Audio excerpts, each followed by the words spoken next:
যারা পিএলআইডির কারণে কোমরে ব্যথায় ভুগছেন এবং ব্যথা কোমর থেকে পায়ের দিকে চলে যাচ্ছে, পা ঝিঝি অবশ্য ভারী ভারী, তাদের জন্য দুইটি এক্সারসাইজ। চলুন প্রিয় দর্শক, এক্সারসাইজ দুটি আমরা দেখি।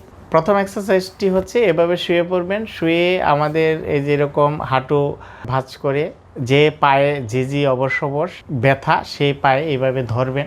আস্তে আস্তে এই পাটা এরকম সোজা করে 5 থেকে 7 সেকেন্ড ধরে রাখবেন, আবার আস্তে আস্তে এইভাবে নামাবেন। এইভাবে 10 বার রিপিট করবেন, দিনে 3 থেকে 4 বার। দ্বিতীয় এক্সারসাইজটি করার জন্য এভাবে উপর হয়ে শুয়ে পড়বেন। শুয়ে পড়ে 2 হাত নাক বরাবর রেখে এভাবে আস্তে আস্তে কোমর বেডের সাথে লাগিয়ে এইভাবে 5 সেকেন্ড ধরে রাখবেন, আবার শুয়ে পড়বেন, আবার 5 সেকেন্ড ধরে রাখবেন, শুয়ে পড়বেন। এইভাবে 10 বার রিপিটেশন করবেন, দিনে 4 বার।